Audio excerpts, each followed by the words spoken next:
I want you to picture a scene.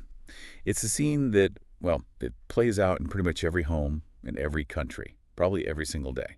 It is 6 p.m., the witching hour. You are in the kitchen. Oh man, already my blood pressure's rising just thinking about it. Right. I mean, the stove is hot. You're trying to drain pasta without burning your face off. Yeah. Your phone is buzzing on the counter with some work email you totally forgot to answer. And at the kitchen table, your 5-year-old is sitting there with a very full, very precarious glass of purple grape juice. The classic grape juice catastrophe just waiting to happen. Exactly. And you turned your back for 1 second, literally 1 second, just to check the pasta. And you hear it. Smash, splash, you freeze, you turn around, and it looks like a crime scene. Purple liquid everywhere. It's on the white tile, dripping down the cabinet, soaking the kids' socks. Yep, it's the moment of truth right there. It really is. Now, I want to freeze time right in that exact moment, because in this split second, we see two very, very different versions of reality.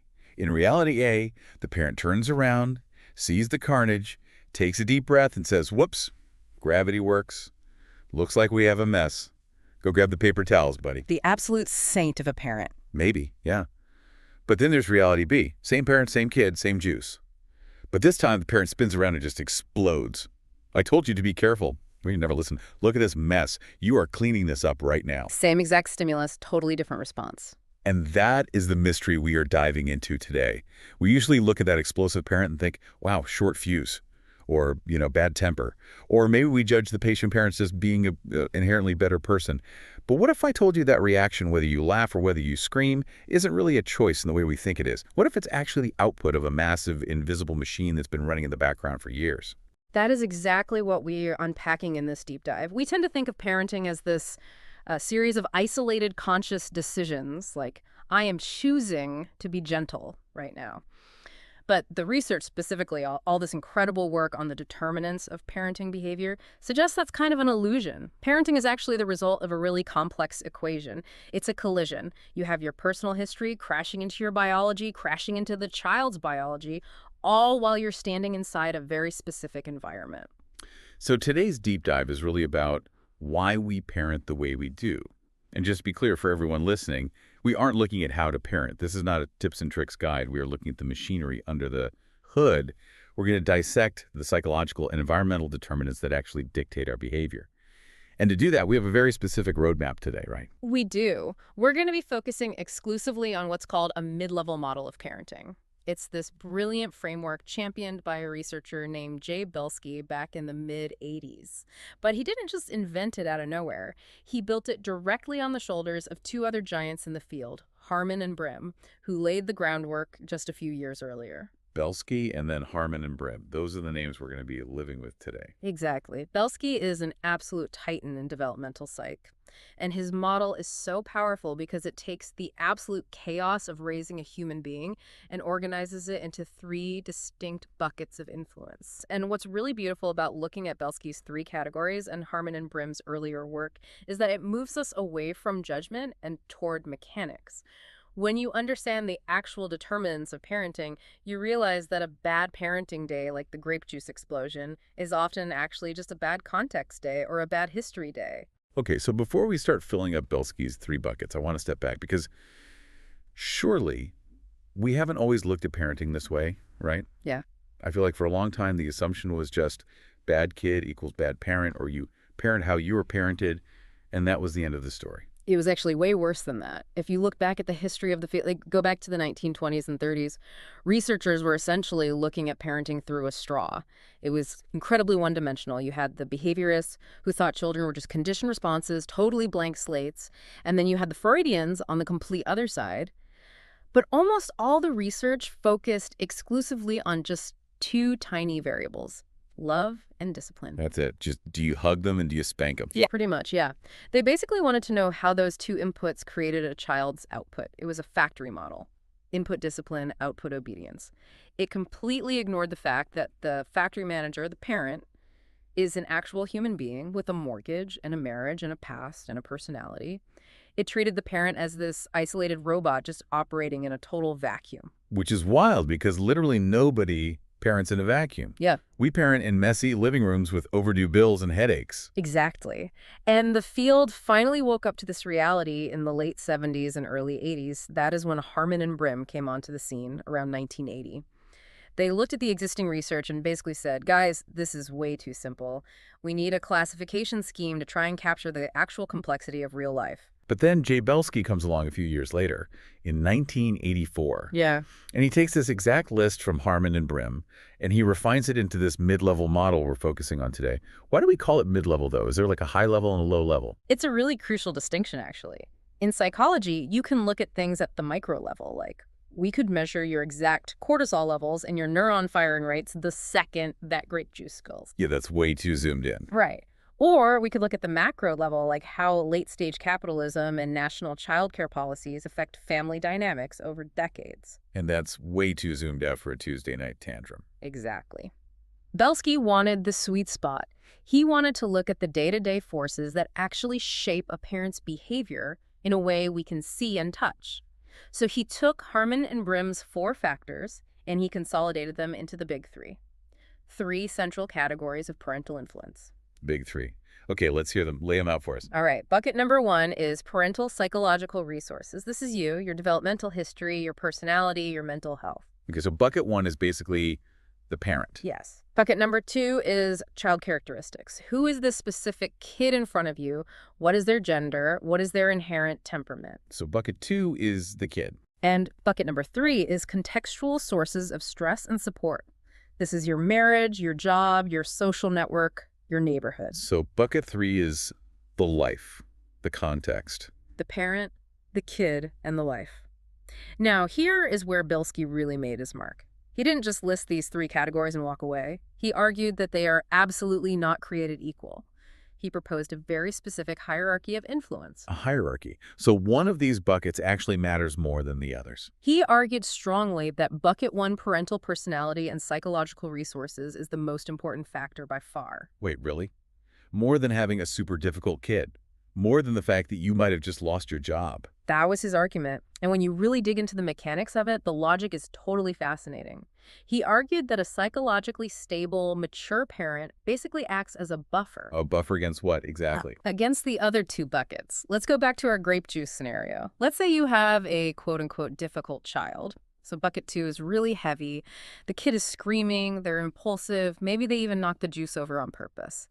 And let's say bucket 3 is also bad. You had a terrible day at work, you got that stressful email, you're worried about money. So the deck is completely stacked against me in that moment. It is, but, and this is the key, if your bucket 1 is full, if you are psychologically grounded, secure, and resilient, you can actually filter out that stress. You can look at that screaming kid and say to yourself, I am the adult here, I can handle this. You don't let the bad job or the difficult child dictate your reaction. Ah, I see. So the personality is like a shield. Exactly. It's the ultimate shock absorber. But if bucket 1 is empty, if the parent is fragile or depressed or highly reactive, then the shield is totally down.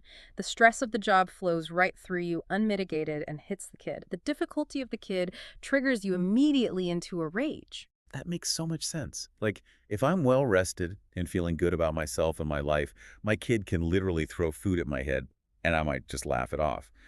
But if I'm feeling deeply insecure or stressed, a simple side eye from a toddler can absolutely ruin me. Precisely. Belsky's view was that the parent's psychological state is the final common pathway. Everything else, the job, the neighborhood, the child's mood, flows through you.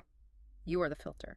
I have to say, that is simultaneously incredibly empowering and absolutely terrifying. Welcome to the world of parenting research. Okay, well, let's go really deep into bucket 1 then. The parent. Because when you say psychological resources, it sounds a little bit clinical or academic. To understand bucket 1, we have to talk about one of the most evocative phrases in the entire history of developmental psychology. Ghosts in the nursery. It sounds like the title of a horror movie, but it's actually a real clinical concept, right? It's from a profoundly influential paper by Selma Freyberg back in the 70s. The core idea is that in every single nursery, there are ghosts. Now, these aren't literal spirits floating around. They are the visitors from the parent's own unremembered past. It's the way they themselves were parented, haunting their current interactions. Can you give us an example of how that works? What does a ghost actually look like in practice when you're holding a baby? So, Freyberg describes cases. Let's call one of the mothers Jane. Jane had a baby who was crying, just normal, everyday baby stuff. But whenever the baby cried, Jane didn't actually hear a baby needing comfort. She heard something else entirely. What did she hear? Jane had been raised in a home with a lot of screaming, maybe neglect or abuse. So when she heard her own baby cry, it triggered this deep unconscious memory, a ghost of her own helplessness and terror as a child.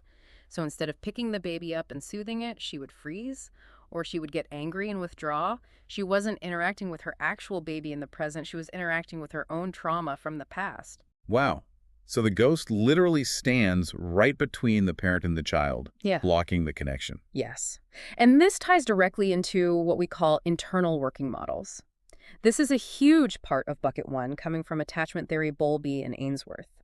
The idea is that in your first few years of life, you build a mental model of how the entire world works, based entirely on how your primary caregivers treat you. So it's like a blueprint for reality. Exactly. Yeah. If your parents are consistently responsive and loving, your model says, okay, I am lovable and people are generally trustworthy and safe. But if your parents are cold or unpredictable or frightening, your model says, I am unlovable and people will inevitably hurt me or leave me. And then you grow up, you have your own kid, and And you dust off that old blueprint and you start building. Yeah. You subconsciously replicate the care you received, often without having any idea you're doing it. The research on this is amazing. It shows that a mother's perception of her own early attachment actually predicts the security of her own infant with about 75% accuracy. 75%. That is a massive correlation. In psychology, aren't researchers usually thrilled with like a 30% correlation? It's staggering. It suggests that our developmental history is this incredibly heavy weight. But, and I really want to emphasize this so people don't despair, it is not destiny. Why not? I mean, if the blueprint is hardwired into your brain from infancy, how do you possibly change it? Notice I said the mother's perception of her attachment. It's not strictly about what historically happened to you. It's about how you've processed what happened to you. There is a specific classification in attachment research called earned secure. These are people who had terrible childhoods, they had awful blueprints, but they've done the work as adults. They've gone to therapy, they've reflected deeply, they've made a coherent narrative out of their story. So they essentially exorcise the ghosts. Or at least they made peace with them so they aren't haunting the nursery anymore. And those parents, they can raise incredibly secure, thriving children. They break the generational cycle.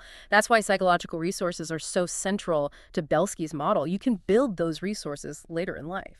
That is so hopeful. And that leads us right into the other big component of bucket one.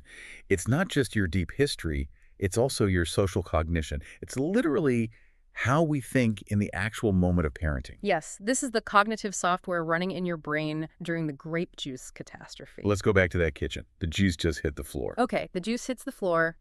In a millisecond, before you even open your mouth to speak, your brain makes an attribution. You assign a specific cause to the event. Okay, I follow. So parent A, our patient saint, might have a benign attribution style. They see the mess and their brain instantly thinks, he's only 5. His hand-eye coordination is still developing. The cup was probably slick from condensation. It was just an accident. So the cause they assign is external or developmental. It's not personal. It's not about them. Right. But parent B might have what we call a hostile attribution bias. They look at that exact same spill, and their brain instantly tells them a completely different story. It says, he is doing this on purpose to disrespect me. He knows I'm exhausted from work. He's actively trying to push my buttons. Oh, whoa. They turn a simple spill into a personal attack. Exactly. They view the child's clumsy behavior as intentional malice. And the research here is crystal clear. Parents who make these hostile attributions are significantly more likely to use harsh punitive discipline. Because if you genuinely believe you're being attacked, your natural instinct is to fight back. And the craziest thing is the kid did the exact same physical action in both scenarios. The only difference in the outcome is the story the parents silently told themselves in that 1 second. Which is exactly why the concept of meta-parenting is so huge in bucket one. Meta-parenting. Like thinking about parenting while you're parenting. Yes, it's a brilliant term. It's the psychological ability to step out of the immediate stream of action and kind of hover above it and look at it objectively. It includes anticipating needs, assessing the child's state, and critically reflecting on your own internal state. So high meta-parenting in the kitchen would be something like, okay, I know I'm feeling really stressed from work, so checking myself. I know my kid is clumsy right before dinner, assessing the child. Yeah. I'm going to give them a plastic sippy cup today instead of the glass anticipating. Precisely. You shift from being completely reactive, where you're just getting slapped around by events and emotions, to being intentional. High meta-parenting is associated with vastly better outcomes because it allows you to catch those hostile attributions in real time and actively correct them before you start screaming about the juice. It's the pause button. It is the pause button, and that pause is exactly where the cycle breaking happens. Okay, so that perfectly covers bucket one, the parent, the filter through which everything else passes. But now we have to deal with the actual liquid being poured into that filter. Let's move to bucket two, the child characteristics. And this is where Harman, Brim, and Belsky really force us to flip the traditional script. For decades, developmental psychology was totally obsessed with parent effects, meaning how mom and dad mold the passive, clay-like child. But these models really push the concept of the child effect. Which is the idea that the child is actively molding the parent right back. Absolutely. Think about it practically. If you happen to give birth to a baby who naturally sleeps 12 hours a night, who smiles easily at strangers, and who can self-soothe with a pacifier, you feel like a parenting genius. You feel immensely competent. And because you feel competent, you are warm, patient, and loving. Because the job is just objectively easier. Exactly. But if you have a baby with severe colic who screams 6 hours a day, who refuses to sleep, who physically arches their back away from you when you try to cuddle them, you feel totally incompetent. You feel deeply stressed out. You might even feel personally rejected by your own infant. And that dramatically changes your parenting. You might become colder, more rigidly controlling, or you might just defensively withdraw. So the difficult child actually creates the quote-unquote bad parent to some degree. It's a continuous bidirectional loop. They feed off each other. But we have to be incredibly careful with the word difficult, because there's a concept within bucket two that completely changed how I view problem children. It's called differential susceptibility. Oh, is this the orchid versus dandelion concept? I've heard a bit about this. It is, and it's profound. So traditional psychology used to say that some kids are just vulnerable. They have a difficult temperament or a specific genetic risk. And the assumption was if they have a bad, stressful home life, they will crash and burn. They're the fragile kids who need extra protection. Right. But then researchers looking at Belsky's framework dug deeper into the data. They found that, yes, these highly sensitive kids do terribly in bad environments, much worse than average kids. But, and this is the massive revelation, in good environments, with warm, highly responsive parenting, they don't just do okay. They actually skyrocket. Wait, they outperform the easy kids? Yes, they thrive beyond the baseline. They are like orchids. Think about an actual orchid plant. It is incredibly difficult to keep alive. If you ignore it or give it the wrong soil, it dies almost immediately. But if you give it the exact perfect light, the right humidity, the right care, it produces the most spectacular, beautiful flower in the entire greenhouse. And the easy kids, the ones who sleep and smile, they are the dandelions. Exactly. Dandelions are highly robust. You can ignore them. You can accidentally step on them. They grow in the cracks of the sidewalk. They survive almost anything. But they are rarely spectacular. They just survive and do fine. But why would evolution do this? Why create orchids at all? It seems like a massive genetic risk. It's an evolutionary bet. It's a population-level portfolio strategy. In a harsh, highly unstable environment, think ancient times with famine the dandelions are the safe bet. They will survive the trauma to reproduce. The orchids will probably die off because they're too sensitive to the stress, but in a resource-rich, highly stable environment, the orchids have the extreme sensitivity required to deeply read the room, to innovate, to lead, to create art. They maximize the good times. That is just fascinating. So if I have a difficult child one who is super sensitive, super reactive to every little thing, I really shouldn't view it as a defect or a burden. I should view it as high potential energy. Exactly. There was a fascinating study, I think it was by a researcher named Van Zyl, that demonstrated this perfectly. They looked specifically at toddlers with highly difficult temperaments. When mothers used negative, harsh discipline, those difficult kids developed huge, severe behavior problems later on. But when mothers used positive, gentle discipline, those exact same difficult kids actually ended up having fewer behavior problems than the easy dandelion kids. Wow, so the stakes of your parenting are just significantly higher. The parents of orchids matter more. Your parenting has a much higher return on investment with an orchid child. You can really shape their trajectory. That reframes so much. Now, before we leave bucket two, we have to touch on another big child characteristic, gender. Do we actually parent boys and girls differently? Or is that mostly a relic of the past that we've moved beyond? It is definitely shifting as society changes, but the ghosts of culture are absolutely still there. Harman and Brehm noted this in their interpersonal factors, and Belsky highlights it too. Historically, you'd see fathers being much more involved with sons and mothers with daughters, and we heavily conditioned different traits. We encouraged autonomy and physical risk-taking, and boys go climb that high tree, and we encouraged emotional closeness and caution, and girls come sit on my lap. I feel like millennial and Gen Z parents are actively trying to change that script now. We are trying, for sure, but we still see very subtle differences in the lab. For example, parents generally tend to tolerate anger much more in boys. They write it off as, well, he's just being a boy, he's full of energy, but they tolerate fear much more in girls. So if a little boy is afraid of the dark or a dog, we tend to push him. We say, come on, be brave, tough it out. If a little girl is afraid, we immediately scoop her up and comfort her. And those tiny, daily micro-interactions deeply shape their emotional landscape over time. Okay, so we've got the parent, which is the filter. We've got the child, which is the unique input. Now we need the actual setting where all of this is happening. Bucket 3, contextual sources of stress and support. The life. This is the water the fish swims in. And Belsky strongly argues that this bucket, your daily stress, your social support, your work life, it flows directly into the parent's psychological resources and actively changes their personality in the moment. I want to zoom in on one specific part of this context bucket that totally blew my mind when we were prepping for this deep dive. It's a connection between your literal job title and how you discipline your kid at home. I think this comes from Melvin Cohn's research. Oh, this is an absolute classic in sociology. Melvin Cohn, back in the late 60s and 70s, discovered something that looks like literal magic, but is actually just profound social conditioning.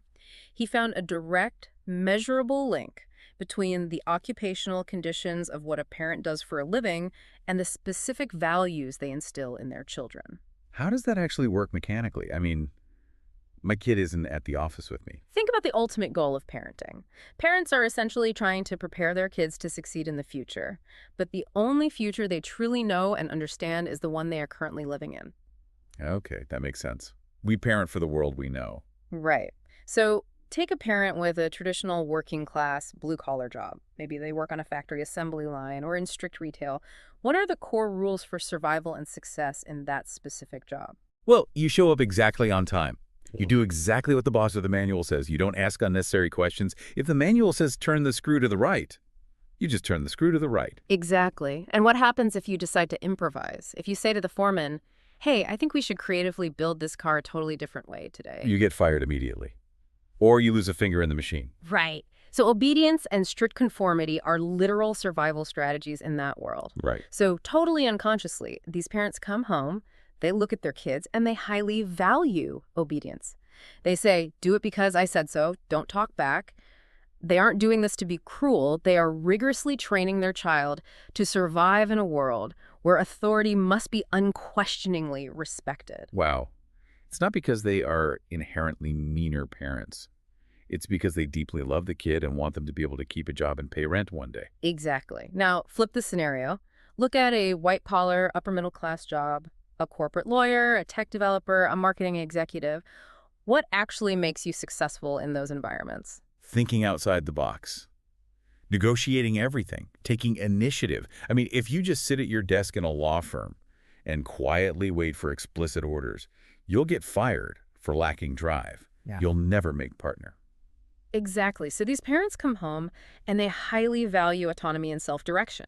If their kid vigorously argues with them about why bedtime should be pushed back 30 minutes, they don't necessarily see dangerous disobedience. They see budding negotiation skills. They're like, oh, look at little Timmy making a highly compelling logical argument for staying up late. We should reward this. Exactly. They ask the child, well, what do you think we should do? They give them choices. They are actively preparing the child for a corporate or professional world where your voice matters, where challenging the status quo is rewarded. This explains so much friction in society. We are literally cloning our bosses and our workplace cultures into our children. We absolutely are. We are replicating the specific culture of power that we happen to occupy. And this realization leads directly into Annette Lareau's brilliant sociological work on parenting styles, specifically what she calls concerted cultivation versus natural growth. This is the whole overscheduling thing, right? Like Yeah. travel soccer leagues versus just playing in the dirt in the backyard. Yes, and it's heavily tied to socioeconomic status. which Harmon and Brim identified as a general cultural factor. Leroux found that higher SES families, the middle and upper classes, practice concerted cultivation. They essentially treat the child's development like a deliberate, high-stakes management project. Like they're building a tiny Ivy League resume from age 4. Precisely. It's piano lessons on Tuesday, math tutors on Wednesday, elite travel soccer on Thursday. The parents are constantly talking to the kids, reasoning with them, eliciting their opinions on everything. It fosters a very specific sense of entitlement, and I mean that in a sociological, functional way, not necessarily a pejorative one. These kids learn from an early age how to confidently shake hands with doctors, how to question their teachers, how to advocate for themselves. They learn that adult institutions exist to serve them. But it sounds incredibly exhausting for everyone involved. Oh, it is absolute burnout city for the parents. They spend their entire lives in minivans. Now, contrast that with working class or lower SES families who often practice what Leroux calls natural growth. What does that look like day to day? Well, they love their kids just as fiercely. They provide food, physical safety, deep familial love. But they draw a very hard boundary between the adult world and the kid world. They don't micromanage and schedule every single minute of the kid's free time. Their attitude is more like, you have free time, go outside, make up a game with your cousins, come back when the streetlights come on. Honestly, that sounds really nice, actually. Less anxiety. It has huge documented benefits. Kids raised in natural growth environments are often vastly more creative, they are more independent, they complain less about being bored, and they generally have much closer, richer relationships with their extended family and siblings.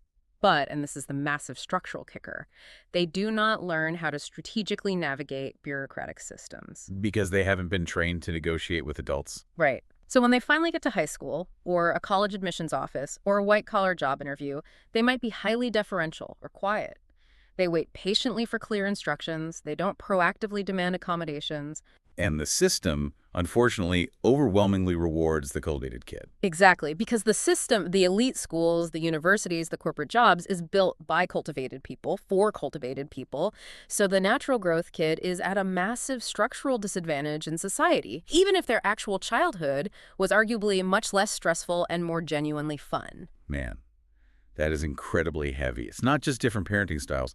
It's literal class reproduction happening right there in the living room and on the playground. It really is. Context is everything. Which brings us to another huge part of bucket 3, the overarching balance of stress versus support, because this is the seesaw that Belsky talks about constantly. Okay, let's talk about the seesaw. How does that dynamic work in the mid-level model? It's a brutal but simple equation. Stress actively depletes your psychological resources. It drains bucket 1. Support refills it. So if I'm deeply stressed about paying my mortgage this month, I genuinely have less neurological patience available for the grape juice spill. Yes. Financial stress, marital conflict, job insecurity, even just living in a noisy, crowded apartment, these things drain your internal battery. And when your psychological battery is dead, you inevitably revert to your basest, most primitive instincts. You yell, you hit, you rigidly control, or you completely withdraw and ignore the kid. But support can counteract that, like the seesaw tips back. Support is the ultimate moderator. If you have extremely high stress, maybe you just got laid off from your job, but you have an incredibly emotionally supportive partner, and maybe grandma lives right next door and happily watches the kids, and your friends bring over lasagna so you don't have to cook, you might actually be okay. Your parenting might not degrade. The seesaw stays relatively balanced. So the village literally buffers the economic stress. Exactly. The extreme danger zone for children is high stress plus high isolation. That specific combination is where we see the massive spikes in child abuse, severe neglect, and total parental burnout. Speaking of extreme stress, there's one more highly counterintuitive point in this context bucket that we need to hit. We're usually taught that authoritarian parenting, the strict, cold, because I said so style, is universally bad. We're always told to be authoritative, which is warm but firm. But the research on neighborhood says maybe that's not always true. This is known as the authoritarian paradox, and it perfectly illustrates Harmon and Brim's focus on setting. In a safe, quiet, white picket fence suburb, yes, highly authoritarian parenting is generally bad. It tends to lead to kids who are overly anxious, secretly rebellious, or lack self-esteem. Right, because they're being crushed for no good reason. However, if you move that family into a highly dangerous, high-crime neighborhood, the underlying math of survival completely changes. Think about it. If a young child starts running toward the street in a neighborhood known for gang violence or erratic, dangerous driving, you do not have the luxury of time to get down on their level and say, "Sweetie, let's process the inherent risks of playing near traffic." No, you just scream SOPA at the top of your lungs. You yell, you grab them, you demand immediate, totally unquestioning obedience, because the consequence of disobedience in that specific context isn't just a scraped knee or a hurt feeling. It is literal death or severe injury. So the extreme strictness actually becomes an expression of deep love and protection. Exactly. In those dangerous contexts, authoritarian parenting is actually often associated with much better outcomes for the kids. It keeps them alive and out of trouble. It's a highly logical adaptation to a toxic environment. It really profoundly challenges the whole cultural idea that there is just one universally right way to parent. The right way completely depends on where you are physically standing. Context is absolutely king. Okay, so we've covered the macro buckets, the big sweeping forces. We've got the parent's history, the child's genetics, the life context. But I want to zoom way into the micro level, the situational determinants, because honestly, I can be a concerted cultivator with a totally secure attachment style and a great job. And I can still completely lose my mind in grocery store aisle 4. Yes, the hangry factor. Belsky definitely leaves room for this. Yes, the immediate biological reality. He calls these transient characteristics. These are very short-term, fleeting states. Severe hunger, exhaustion, a bad headache, needing to pee. Just the physical reality of being a mammal trapped in a supermarket. Exactly. These transient states can temporarily hijack your entire carefully constructed psychological system. If your blood sugar drops too low, your frontal cortex, which is the exact part of your brain that does the meta-parenting and regulates your patience, literally goes offline. It stops functioning properly. So my grand enlightened parenting philosophy just goes completely out the window because I skipped lunch. Yes, you deeply value gentle parenting. Too bad. You currently have a migraine and haven't slept in 2 days. Biology wins. And you have to remember, the child is experiencing their own transient state simultaneously.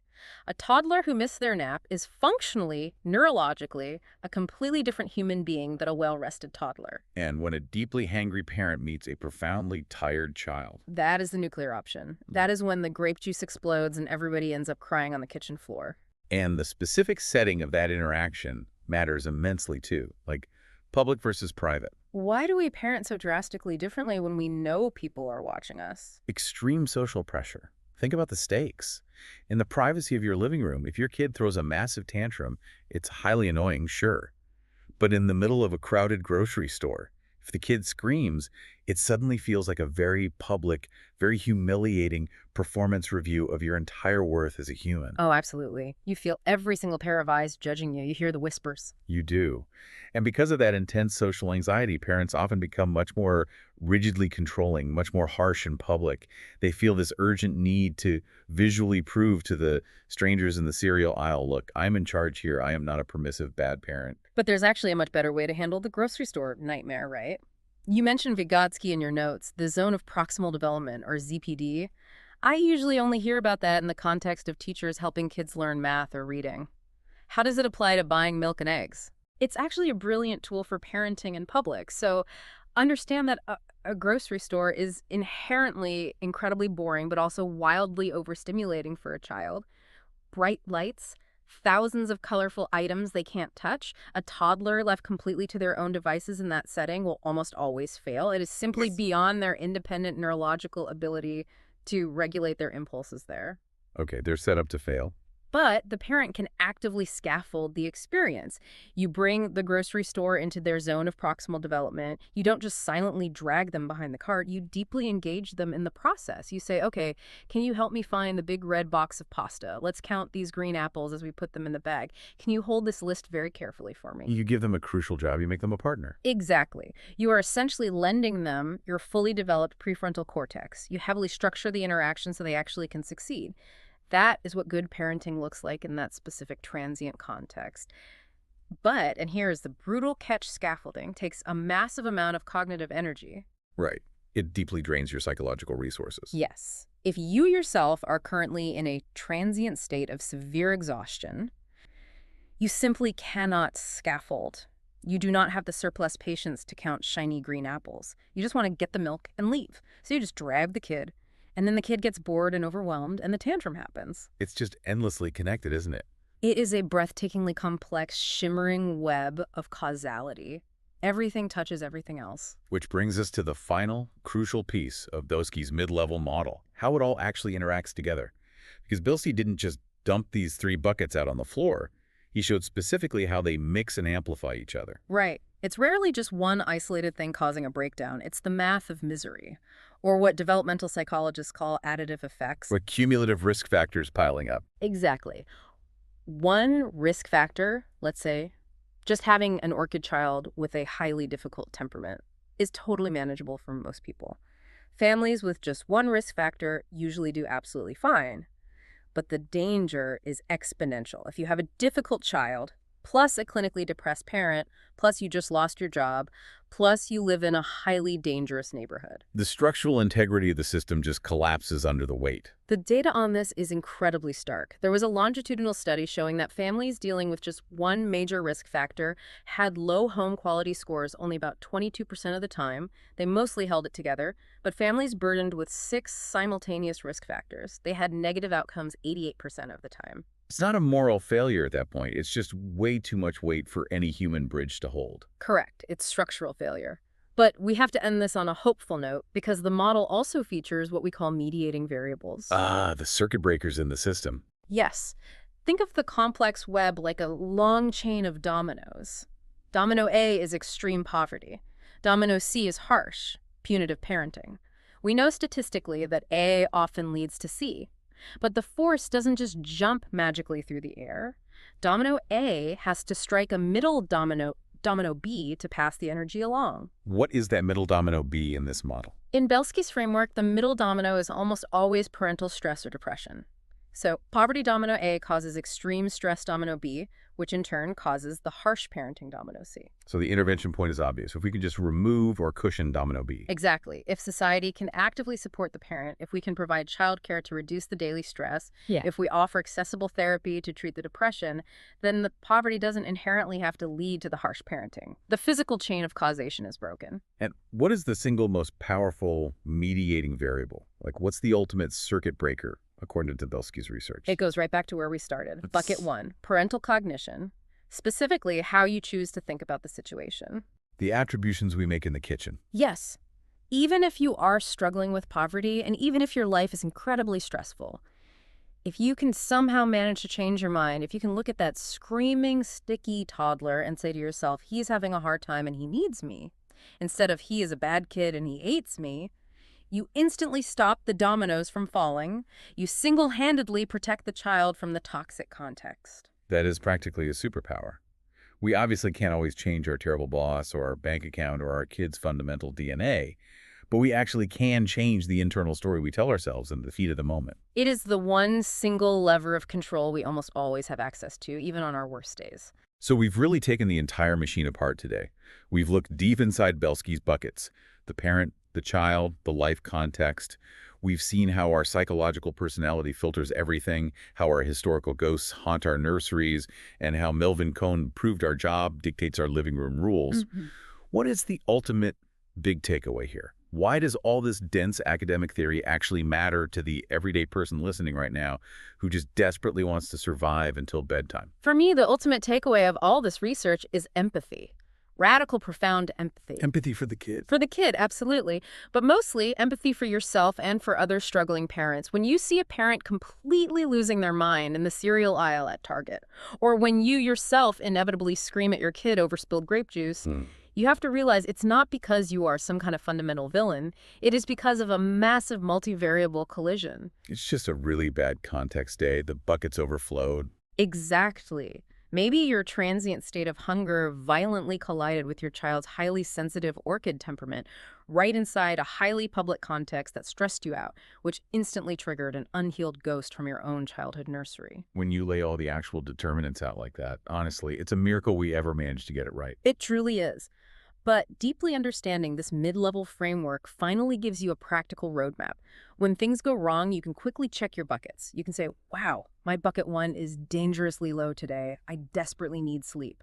Or, my bucket 3 is way too heavy right now.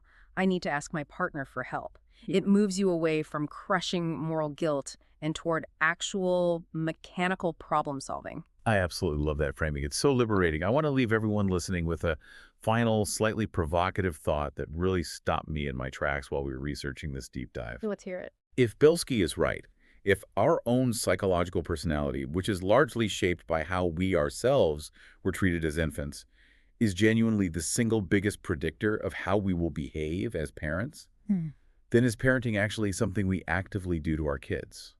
Or is it just a generational mirror, perfectly reflecting exactly who we are and exactly how we were treated in the past? Oh, that is the ultimate philosophical question of developmental psychology. Are we the active painter holding the brush, or are we just the blank canvas being helplessly painted on by the ghosts of our past? The truth, I think, is that we are somehow both. The past definitely paints us. But when we finally become conscious of the model, when we actively use that meta-parenting pause in the kitchen, we finally pick up the brush for ourselves. We can choose to paint something entirely new. We can choose to paint right over the ghosts. We absolutely can. That feels like the perfect place to stop today. So go check your buckets, maybe buy some extra paper towels for the inevitable grape juice, and please cut yourself some slack. See you on the next deep dive.